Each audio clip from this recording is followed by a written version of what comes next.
Hi, my name is Joseph Hardy. Today I'm gonna be talking to you about transport related air pollution in Boston. Um, it's an important local sustainability issue. Boston has a dense transportation network with highways, public transit, and heavy traffic, and a large portion of the city's air pollution comes from vehicles like cars, trucks, trains, buses, stuff like that. So today I'm gonna just focus on emissions from transportation, especially along like major highways like the Interstate 93 and like the Massachusetts Turnpike. Um, and also like how the emissions affect like the neighborhoods and like things like that. I'm not going to include other pollution like factories and things like that, or like airplanes. Like it's just only just uh like normal ground transportation stuff. Um, the issue, it's important because transportation is one of the largest sources of greenhouse gas emissions in mass, and it only directly impacts air quality and the health of the public. The system itself works pretty straightforward, but powerful as well. Boston has a lot of traffic and congestion, which means vehicles spend more time sitting there burning fuel all the time. That leads to higher emissions and pollution like carbon dioxide, nitrogen oxide, things like that. Um, so this buildup of air, especially in like compact urban areas, like leads to poor air quality. Even though Boston has public transportation, uh, problems like delays, limited coverage on certain sites, and reliable issues often push people to rely on cars instead of public transportation. There are several stakeholders involved in this in their system of transportation. The city of Boston and Massachusetts play a major role in setting transportation policies and funding how its infrastructure. The MBTA provides public transit and has the potential to like reduce the car use, if you will, but it has its challenges as well. Like residents are directly affected, especially those who live near highways and busy roads. Commuters contribute to traffic and emissions and an overall environment and public health. Um, an important part of the issue is the environmental justice.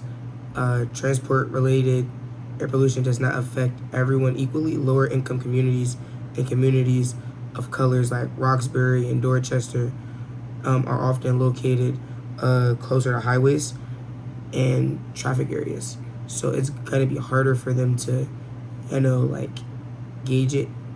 Um, there are multiple trade-offs involved in this issue. For example, cars provide convenience and flexibility, but they contribute heavily to pollution. Improving public transportation can reduce emissions, but it requires significant investment and long-term planning into those public transportations.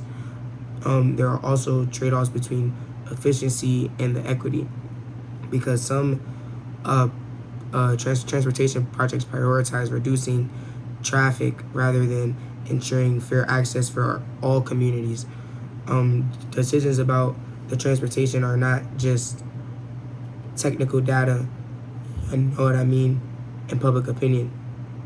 Um, to understand and like gauge this problem correctly, we can look at multiple signs of information. Air quality indexes show pollution levels over time, greenhouse gas emissions. Uh, Data tracks the contribution from transportation, and traffic data, they show congestion patterns all across Boston. Public health data like asthma rates can also reveal how pollution affects their communities, in which a lot of people of color, specifically brown or black people have asthma. This affects them severely. These metrics are important for evaluating whether the policies are actually making a difference or if they're just for show. One realistic solution is to expand and improve the public transportation, especially by investing in more reliable services and transitioning to electric buses instead of gas buses. This could reduce the number of cars on the road, lower the emissions, and improve access to transportation, especially to lower income, undeserved neighborhoods. However, the barriers to this solution, including high cost potential, resistance from politicians, and the time required to get all this in motion, even so, it is like a big step, like a big mountain to overcome. And most people just don't want to do it, in all honesty. Finally, transport-related air pollution in Boston is a difficult issue that involves infrastructure, like a lot of human behavior, and like just the choices people make with the inequality that they choose to put amongst other people. It's not just about reducing the emissions like it is that, because like it's the earth, but it's also about making sure that solutions are made and are effective to all communities, and they are improving everybody and not just a certain group of people.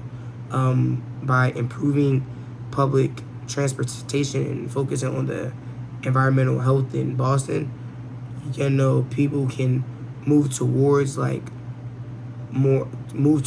more sustainable system, to where like they don't have to worry about those things for their grandkids or even their kids, because it's moving at such a fast rate. But thank you. Yeah.